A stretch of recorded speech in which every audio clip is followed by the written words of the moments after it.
Halo anak-anak, bagaimana kabar kalian? Semoga kalian sehat dan bahagia. Selamat ya, kalian berhasil naik ke kelas 9. Keberhasilan naik ke kelas patutlah kiranya kita syukuri. Bukti rasa syukur bukanlah dengan cara berhura-hura, melainkan kalian buktikan dengan belajar yang lebih baik lagi. Anak-anak, pada kesempatan kali ini kita akan belajar PPKN lagi. Maka siapkan buku dan alat tulismu. Kali ini kita akan membahas bab 1, dinamika perwujudan Pancasila sebagai dasar negara. Kali ini kita akan membahas bagian A, penerapan Pancasila dari masa ke masa. Kedudukan Pancasila sebagai dasar negara dan pandangan hidup bangsa telah disepakati oleh seluruh bangsa Indonesia. Akan tetapi dalam perwujudannya banyak sekali mengalami pasang surut. Untuk semakin memperkuat pemahaman kalian, berikut ini dipaparkan uraian materi lebih lengkap berkaitan dengan perkembangan penerapan Pancasila sebagai dasar negara dan pandangan hidup bangsa semenjak awal kemerdekaan sampai sekarang. Berbagai ancaman yang terjadi pada awal kemerdekaan tahun 1945 sampai dengan 1959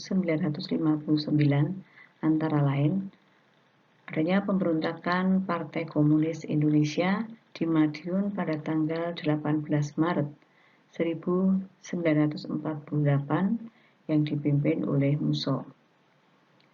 Ada juga pemberontakan Darul Islam atau Tentara Islam Indonesia, diawali dengan berdirinya Negara Islam Indonesia dipimpin oleh Sekar Maji Marijan Kartosoewirjo. NII berdiri pada tanggal 7 Agustus 1949. Tujuannya mengganti Pancasila dengan syariat Islam. Pemberontakan Republik Maluku Selatan dipimpin oleh Christian Robert Stephen Sumungkil. Republik Maluku Selatan didirikan pada tanggal 25 April 1950.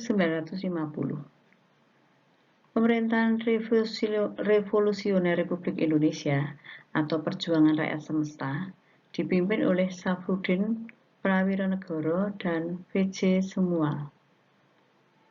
Angkatan Perang Ratu Adil APRA dipimpin oleh Kapten Raymond Westerling pada tanggal 15 Januari 1949. Masa Orde Lama.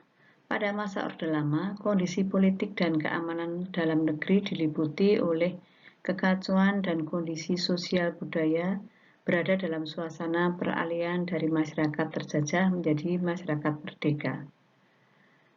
Periode yang pertama pada tahun 1945 sampai 1950.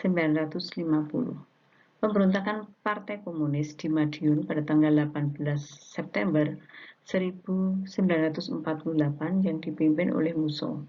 Tujuannya adalah mendirikan negara Soviet Indonesia yang berideologi komunis. Pemberontakan Darul Islam yang dipimpin oleh Sekar Maji Marijan Kartosoewirjo.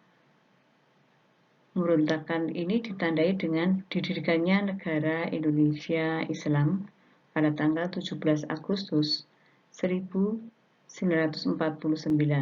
Tujuan utama didirikannya NII adalah untuk mengganti Pancasila sebagai dasar negara dengan syariat Islam.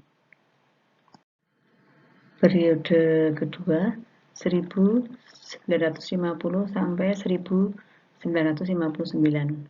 Pada periode ini masih tetap Pancasila, tetapi lebih diarahkan pada ideologi liberalisme.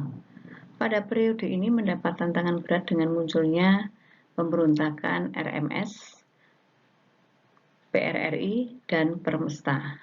Hal ini menimbulkan krisis politik ekonomi dan keamanan yang menyebabkan pemerintah mengeluarkan dekret Presiden 1959 yang isinya sebagai berikut. 1. Pemerintah membubarkan Badan Konstituante. Yang kedua, tidak berlakunya kembali UUDS dan berlakunya kembali Undang-Undang Dasar 1945. Yang ketiga, dibentuknya MPRS dan DPAS.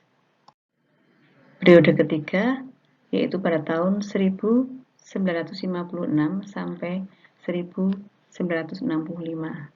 Periode ini dikenal sebagai periode demokrasi terpimpin. Pada periode ini terjadi pemberontakan PKI pada tanggal 30 September 1965 yang dipimpin oleh DN Aidit. Tujuan pemberontakan ini adalah kembali mendirikan negara Soviet di Indonesia serta mengganti Pancasila dengan paham komunis. Penerapan Pancasila pada masa Orde Lama tahun 1959 sampai 1966 terdapat beberapa penyimpangan terhadap Pancasila dan UUD 1945. Antara lain, 1. Presiden Soekarno ditetapkan sebagai presiden seumur hidup dengan TAP MPR nomor 20 tahun 1963. Yang kedua, Presiden membubarkan DPR hasil pemilu pertama tahun 1955. Yang ketiga, Presiden membentuk MPR beranggotakan DPR-GR, utusan daerah dan golongan.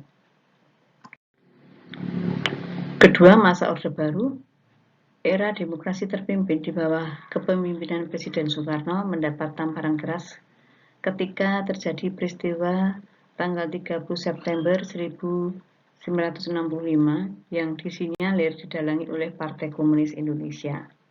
Kemudian dikenal sebagai era Orde Baru menerapkan konsep demokrasi Pancasila.